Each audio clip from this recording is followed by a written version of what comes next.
마태복음 6장 31절에서 34절의 말씀입니다. 우리 한 목소리를 함께 봉독하도록 하겠습니다. 시작.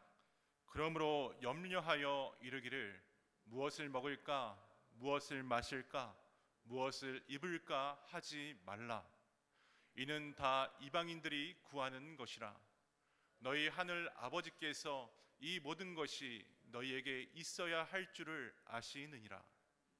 그런즉 너희는 먼저 그의 나라와 그의 의를 구하라. 그리하면 이 모든 것을 너희에게 더하시리라. 그러므로 내일 일을 위하여 염려하지 말라. 내일 일은 내일이 염려할 것이요 한날의 괴로움은 그날로 족하니라. 아멘. 사순절 네 번째 주 하나님 마음으로 사는 삶이란 제목으로 오늘 은혜를 나누기를 원합니다. 우리 옆에 앉아 계신 분들에게 이렇게 인사하면서 축복하겠습니다. 하나님의 마음을 깨닫는 예배 되기를 바랍니다. 하나님의 마음을 깨닫는 예배 되기를 바랍니다. 하나님의 마음을 깨닫는 예배 되기를 바랍니다. 여러분 여행 좋아하십니까? 베테랑 여행자들은 최대한 짐을 단순하게 하고 필요한 것으로 채워서 가볍게 여행을 떠납니다. 그렇지 않으면 무거운 짐 때문에 중간에 지쳐 쓰러질 수도 있기 때문입니다. 이처럼 광야 같은 인생길을 걸어가는 우리에게 하나님은 당신 한 분만을 온전히 바라보고 의지하면서 매우 심플한 믿음의 삶으로 나아가기를 오늘도 기다리고 계십니다. 그러나 오히려 우리가 하나님만 의지하기를 불안해하고 자꾸 세상의 시선을 둡니다. 한 번이라도 세상의 힘을 붙잡아 보려는 이 실상은 우리 마음에 염려를 불러일으키고 더 복잡한 삶으로 우리를 밀어내고 있습니다.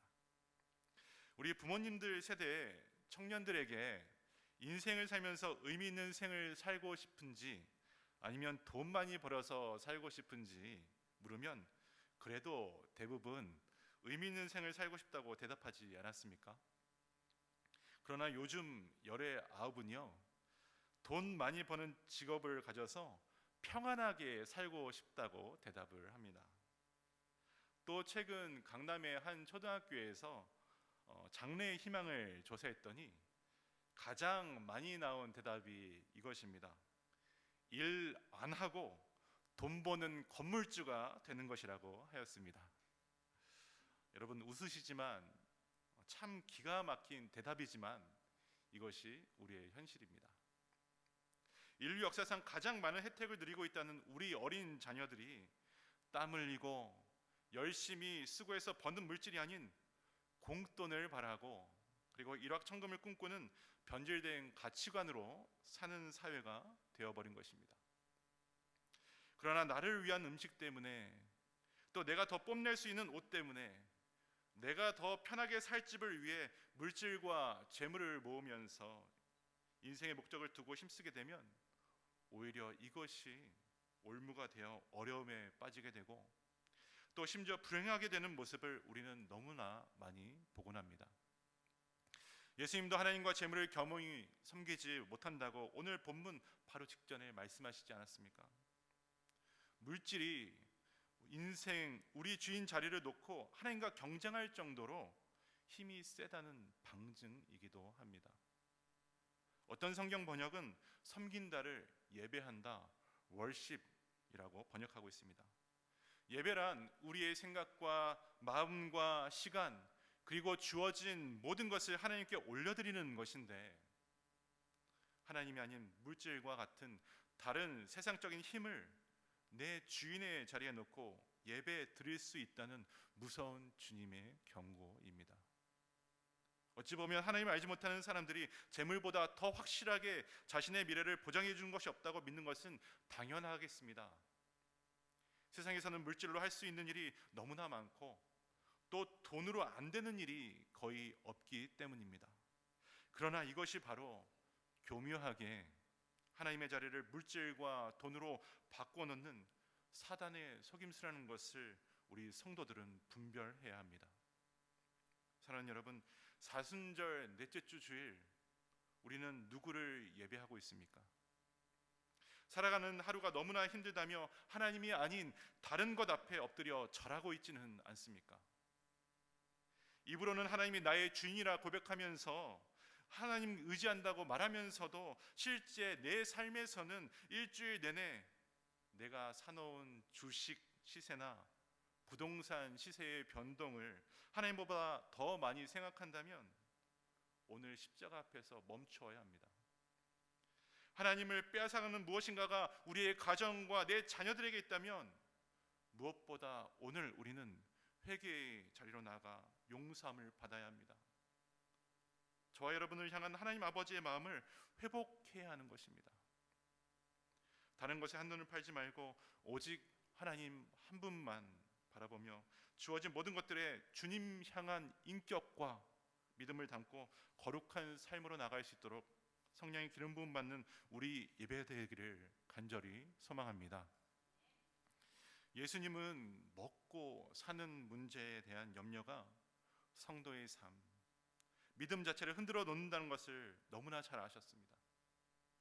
그래서 아버지의 마음으로 살아가기 위해서 이 세상에 대한 염려, 특히 의식주에 대한 염려를 먼저 떨쳐내고 기도하라 말씀하십니다.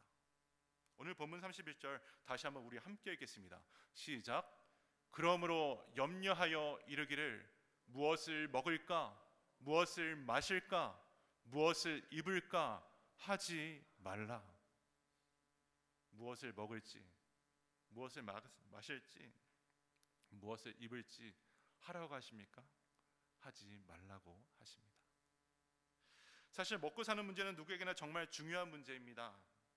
우리나라 보릿고개를 넘길 때가 약 1970년대라고 하는데요. 그때까지만 해도 이 문자 그대로 하루 세 끼를 배부르게 먹고 또 김이 모락모락 나는 흰 쌀밥 먹는 것이 소원이던 집들이 많이 있었습니다. 지금도 동남아를 비롯한 제3세계의 선교를 가보면 하루 세 끼 또 따뜻한 옷을 입고 그리고 편안한 잠자리에 누워 자는 것이 소원인 분들이 너무나 많이 계십니다. 안정된 의식주 이토록 중요한 문제인데 예수님은 왜 이토록 이러한 문제를 우리에게 염려하지 말라고 하십니까? 그것은 십자가의 보혈로 말미암아 저와 여러분이 천지를 주관하시는 하나님의 자녀가 되었기 때문입니다. 우리 하늘 아버지는 세상 모든 것을 소유하신 분이시고 세상 그 무엇보다 우리를 사랑하시는 분이십니다. 예수님은 하늘 아버지께서 아무도 거들떠보지 않는 공중의 새도 기르시고 들의 백합화도 입히신다고 하셨습니다. 그 하늘 아버지가 결코 우리를 굶기지 않으실 것이라고, 이것을 우리에게 믿으라고 하시는 것입니다. 성도는 그래서 세상을 견디며 평안하고 오히려 그들을 섬기는 담대함으로 살아갈 것을 요청받고 있습니다. 이어지는 32절에서 그래서 먹고 사는 문제란 이방인들, 즉 예수님을 영접하지 않은 자들이 구한 것이라 하십니다. 하나님을 안 믿는 사람들은 먹고 사는 문제로 끊임없이 염려하는 게 당연합니다. 영적인 고아인 그들이야말로 자기 인생을 자기가 책임져야 하기 때문입니다. 그러니까 자꾸 염려하고 혼자 발버둥 칩니다. 하지만 여러분, 세상 염려는 환경의 문제나 그리고 상황의 여건이 아니라 하나님에 대한 신뢰의 문제, 우리의 영적인 문제에 달려 있는 것입니다. 똑같은 환경에 처했을지라도 어떤 사람은 염려하고 어떤 사람은 하나님께 감사하고 마음과 뜻을 찾아갑니다. 만약 우리 아이들이 아침 먹고 나서 아빠, 엄마, 우리 저녁밥도 주는 것 틀림없지요? 이렇게 묻는다면 여러분 기분이 어떠하시겠습니까? 또 낮에 직장으로 아이들이 전화해서 아빠, 정말 저녁밥 사주는 거 맞아요? 이렇게 물어보면 어떠하시겠습니까? 자녀가 부모를 믿어주지 않는 것에 대해서 속상하고 화도 날 것입니다. 이렇듯 육신의 부모들도 자기 자식 먹이고 입히는데 최선을 다하고 아이들도 그것을 믿어 의심치 않는데 하물며 선하시고 모든 능력을 가신 무한하신 하나님이야 두 말에 무엇을 하겠습니까? 그래서 하나님의 자녀들은 필요한 것을 구하되 가장 좋은 것으로 응답해 주실 아버지의 마음으로 기대하며 기도해야 합니다. 마태복음 7장 7절 말씀 또 함께 읽겠습니다. 시작. 구하라 그리하면 너희에게 주실 것이요 찾으라 그리하면 찾아낼 것이요 문을 두드리라 그리하면 너희에게 열릴 것이니.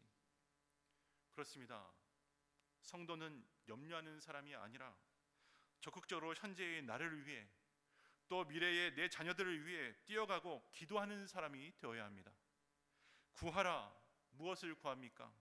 내가 가지고 있지 않는 것을 하나님께 구하는 것입니다. 찾으라, 무엇을 찾습니까? 이는 우리 가정이 가지고 있는 것 중에 그동안 하나님 안에서 잊어버린 것들을 찾으라는 뜻입니다. 두드리라, 무엇을 뜻합니까? 이는 우리 자녀들의 어두운 미래, 절망의 미래를 향하여 믿음으로 도전하고 하나님 앞에 문을 활짝 열어 제끼라는 것입니다. 그러면 주님은 열릴 것이라 약속하고 계십니다.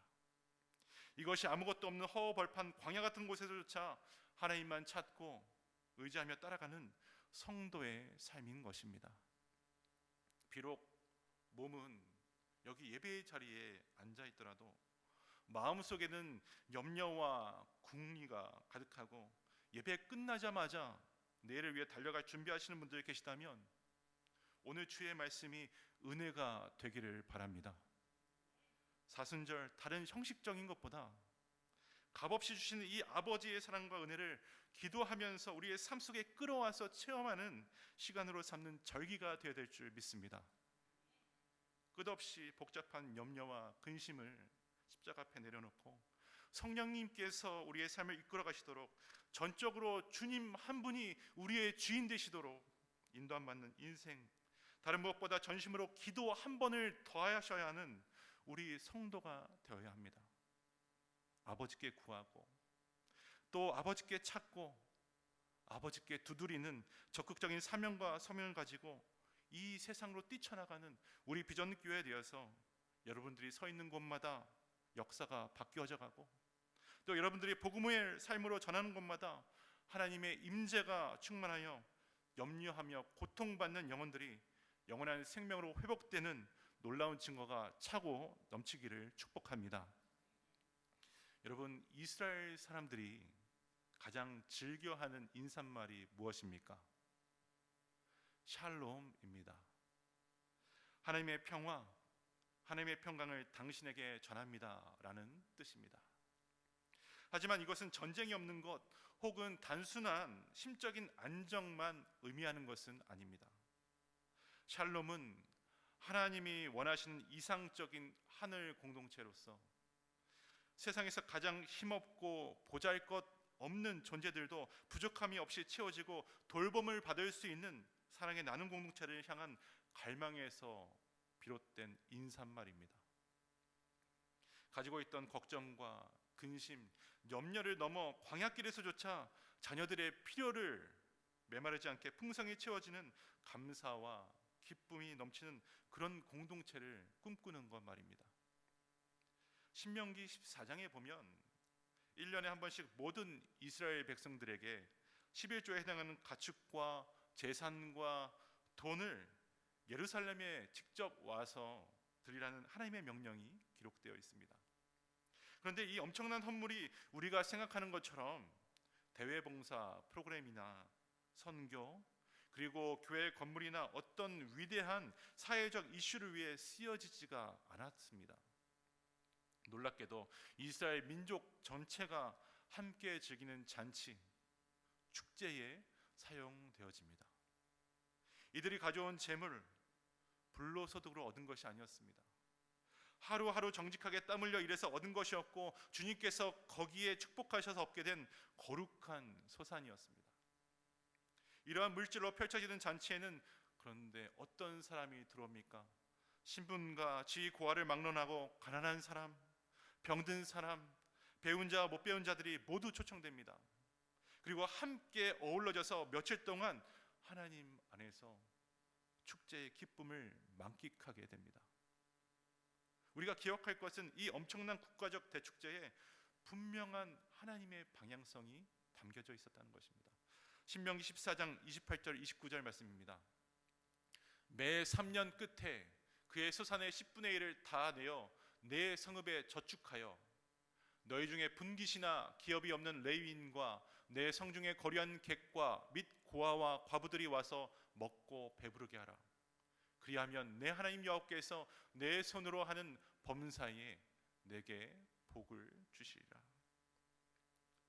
이것은 하나님 아버지께서 모든 이들의 하나님이 되시고 다가올 저천국에서 모든 자들과 함께 누릴 기쁨을 이 땅에서 미리 더불어 함께 맛보게 하기 위함이셨습니다. 즉 우리는 하나님이 주신 것들을 기쁘고 풍성하게 누리되 동시에 힘든 이웃들을 하나님의 마음으로 바라보고 직접 찾아가 나눔을 실천해야 하는 성도의 삶이 되어야 한다는 것입니다.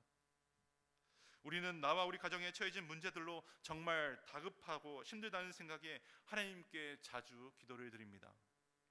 주님도 구하라, 기도하라 하셨으니 당연한 일입니다. 하지만 중요한 것은 하나님이 모든 이들의 하나님 되심도 기억해야 합니다. 이웃을 위해서도 기도할 수 있어야 합니다. 예수 그리스도의 십자가는 나를 위한 하나님의 사랑이지만 내 옆에 앉아있는 형제, 자매, 우리 교회를 넘어 온 인류를 향한 하나님 아버지의 마음이기 때문입니다. 유엔에 따르면 세계 기아 인구는 8억 1천만 명에 달한다고 합니다. 10명 중 1명이 오늘 굶주리고 있습니다. 또 월드비전의 보고에 따르면 기아로 전 세계에서 1분에 11명의 어린 아이들이 사망하고 있습니다. 이는 코로나로 인한 사망자보다 더 많은 숫자입니다. 지난주 미얀마의 강진이 일어나 하루에 1,000명 이상이 죽어가고 있습니다. 한국에는 엄청난 산불도 있었습니다. 이런 재난들의 삶이 무너져서 잿더미가 되어 살아갈 소망을 잃어버린 자들이 계속해서 주위에 발생하고 있습니다. 사랑하는 성도 여러분, 어느새 사순절 넷째 주에 접어들고 있습니다. 이번 한 주 하루에 한 번은 지구 저편에 있는 우리가 아직 만나본 적도 없는 형제 자매들의 힘든 상황을 생각하면서 기도해 주시기를 바랍니다. 그렇게 하면 우리가 가진 대부분의 물질적 고민이 배부른 고민임을 깨닫게 됩니다. 하나님 아버지의 마음으로 다른 사람을 품을 수 있게 됩니다. 부모가 되면 항상 똑똑하고 능력이 있어서 자기 앞가림 할 수 있는 자녀는 자랑스럽고, 몸이 약하거나 공부를 못해 늘 뒤처지는 자녀는 안쓰러운 법 아니겠습니까? 그러므로 아버지가 가장 기뻐하는 일은 많이 받은 형제가 그렇지 못한 형제에게 사랑으로 필요한 것을 채우고 흘려보내는 일이 됩니다. 그러므로 하나님 아버지께서 기뻐하시는 일은 바로 이러한 일을 감당해 갈 때 우리 심령에 세상 그 어떤 것과도 바꿀 수 없는 기쁨이 흘러들어와 차고 넘치는 것입니다. 아버지가 바라보는 영혼에게 눈을 향하고 또 어두운 땅에 우리의 발걸음을 향하여 우리에게 주신 십자가의 사랑으로 작은 예수의 삶을 실제로 살아나게 되기를 또한 간절히 바랍니다. 아무도 가보지 못하고 만져볼 수도 없는 내일, 얼마나 많은 분들이 염려하면서 근심과 걱정에 사로잡혀 있습니까? 여러분의 내일은 사망의 음침한 골짜기로 가득 찬 암흑입니까? 아니면 하나님의 약속, 무지개로 된 희망입니까? 성도에게 있어서 내일이란 과연 어떤 의미가 있습니까?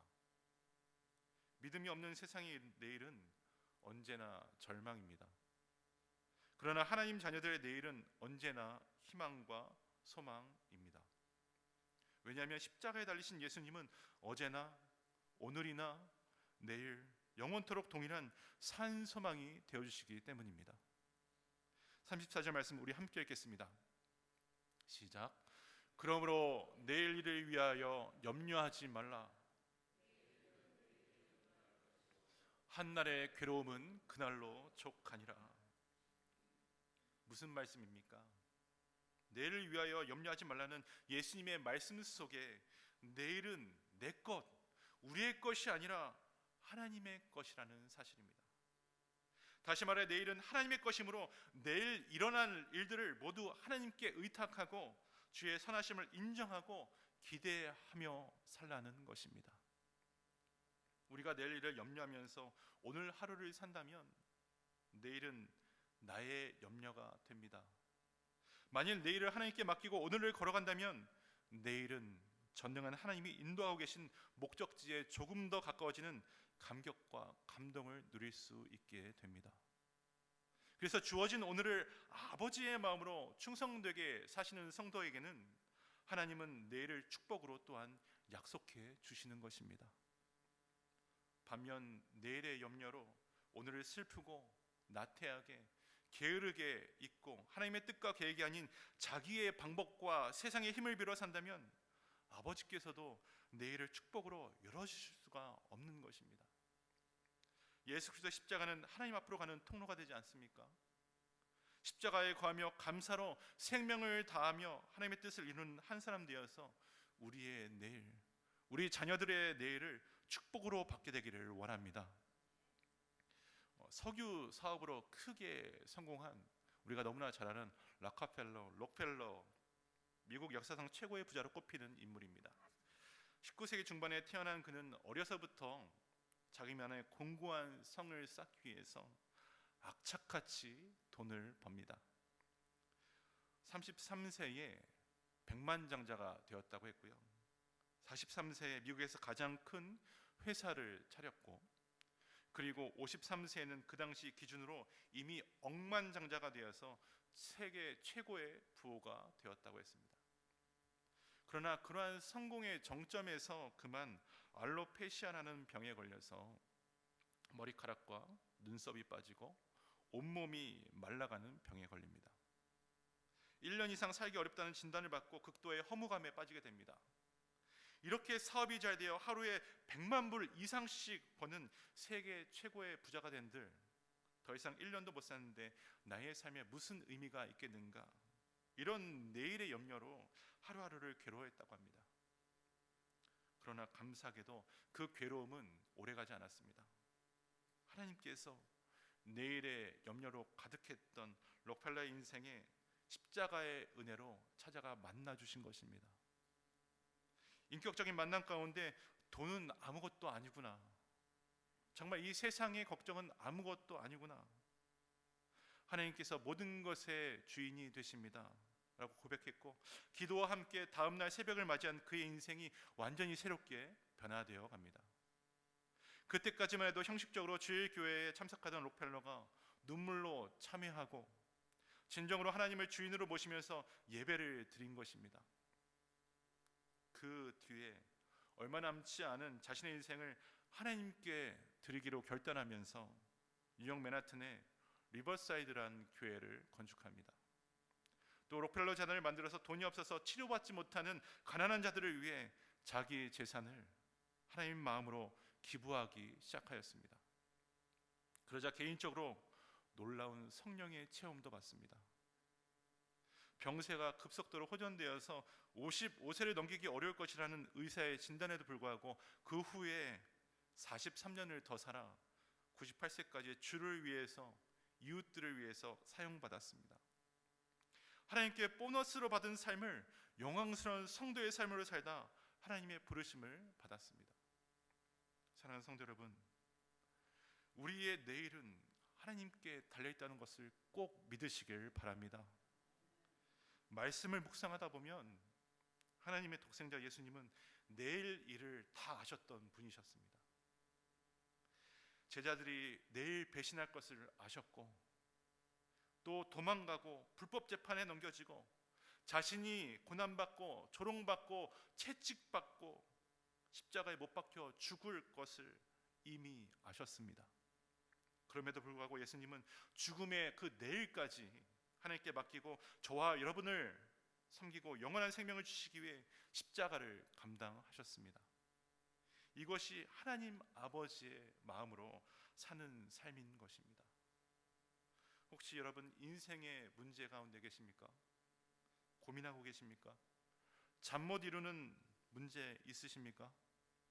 매일매일 예수 십자가 은혜에 속한 인생으로 살아갈 때에 내일에 대한 걱정이 우리를 무너뜨릴 수가 없는 것입니다. 내일에 괴로움이 있다면 그 괴로움조차 하나님의 것이라 인정할 때에 모든 것을 견디고 이길 힘을 내일의 주인 되신 하나님께서 우리에게 부어주실 줄 믿습니다. 말씀을 맺으며 33절 우리 함께 읽겠습니다. 시작. 그런즉 너희는 먼저 그의 나라와 그의 의를 구하라. 그리하면 이 모든 것을 너희에게 더하시리라. 먼저 그의 나라와 그의 의를 구하라는 이 말씀, 성도들에게 하늘 아버지의 마음을 품고 살아가라는 주의 명령이 됩니다. 주사기에 물이 들어가면 그 안에 공기가 밖으로 밀려나듯이 사순절 무엇보다 먼저 하나님 나라와 하나님의 의를 구하시기를 바랍니다. 그러면 우리 안에 세상의 것들 구하며 들었던 염려와 걱정, 근심들이 자연스럽게 밖으로 떨어져 나가면서 사라지게 될 것입니다.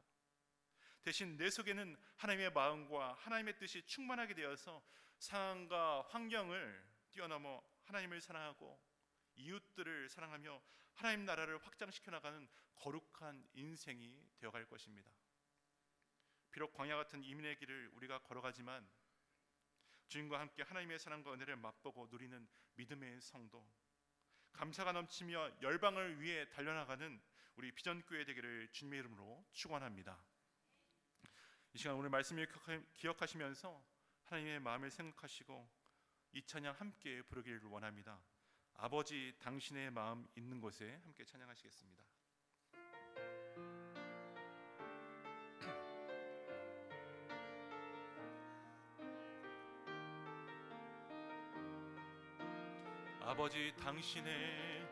아버지 당신의 마음이 있는 곳에 나의 마음이 있기를 원해요.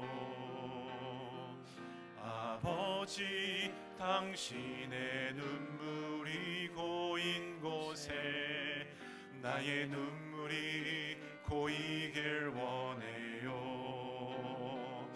아버지 당신이 바라보는 영혼에게 나의 두 눈이 향하길 원해요. 아버지 당신이 울고 있는 어두운 땅에 나의 두 발이 향하길 원해요. 나의 마음이 아버지의 마음 알아. 내 모든 뜻 아버지의 뜻이 될 수 있기를 나의 온 몸이 아버지의 마음 알아. 내 모든 삶 당신의 삶 되기를 아버지 당신의 마음이 있는 곳에 나의 마음이 있기를 원해요. 아버지 당신의 눈물이 고인 곳에 나의 눈물이 고이길 원해요. 아버지 당신이 바라보는 영혼에게 나의 두 눈이 향하길 원해요. 아버지 당신이 울고 있는 어두운 땅에 나의 두 발이 향하길 원해요. 나의 마음이 아버지의 마음 알아. 내 모든 뜻 아버지의 뜻이 될 수 있기를 나의 온 몸이 아버지의 마음 알아. 내 모든 삶 당신의 삶 되기를. 나의 마음이 아버지의 마음 알아. 내 모든 뜻 아버지의 뜻이 될 수 있기를. 나의 온몸이 아버지의 마음 알아. 내 모든 삶 당신의 삶 되기를. 사랑하는 성도 여러분, 오늘 우리는 이 세상 걱정과 염려로 살아가는 시시한 인생 되면 절대 안 되겠습니다. 왜 그렇습니까? 이미 2000년 전에 하나님의 사랑으로 독생자 예수님을 십자가에 못 박아주시고 저와 여러분을 하나님의 자녀로 불러주셨기 때문입니다. 그러나 방금 부른 찬양의 가사처럼 우리의 삶은 창조주 하나님 아버지의 삶인 것입니다. 여러분의 눈에, 여러분의 발걸음에 진정 아버지의 뜻이 담겨 있기를 바랍니다. 그럴 때 영원한 기쁨과 영원한 소망이 우리 인생 가운데 샘솟을 줄 믿습니다. 이 시간 말씀을 기억하면서 우리 찬양의 가사를 기억하면서 합심으로 기도할 때에 하나님, 세상 염려를 내려놓고 주님만 의지하라는 담대하고 거룩한 주의 음성이 오늘 예배 가운데 은혜로 들려지게 하여 주시옵소서. 우리의 삶의 주인 되신 하나님, 아버지의 마음으로 살아가는 하나님 자녀 성도 되게 하여 주시옵소서. 맞닥뜨리는 선택의 순간에 나의 이득, 내 가정만을 계산하지 않게 하시고 하나님 나라를 위한 가치 있는 인생 되게 하여 주시옵소서. 하나님 사랑하고 이웃들을 내 몸과 같이 사랑하며 하나님 나라를 위해 살아가는 사순절에게 주님 역사하여 주시옵소서. 우리 주여 한번 부르고 다 함께 합심으로 기도하겠습니다. 주여, 사랑의 하나님 감사합니다. 하나님, 세상 염려를 내려놓고 주님만 의지하라는 담대하고 거룩한 주의 음성이 오늘 예배 가운데 은혜로 들려지게 하여 주시옵소서. 우리 삶의 주인 되신 하나님, 아버지의 마음으로 살아가는 하나님의 자녀 성도 되게 하여 주시옵소서. 맞닥뜨리는 선택의 순간에 나의 이득, 내 가정만을 계산하지 않게 하시고 하나님 나라를 위한 가치 있는 인생 되게 하여 주시옵소서. 하나님 사랑하고 이웃들을 내 몸과 같이 사랑하며 주를 위해 살아가는 삶 될 수 있도록 우리의 사순절을 주장하여 주시옵소서. 하나님, 정말 주님 안에 시시한 인생 되지 않길 원합니다. 하나님의 자녀된 삶 되길 원합니다. 주의 역사하여 주시옵소서. 주님 붙들어 주시옵소서.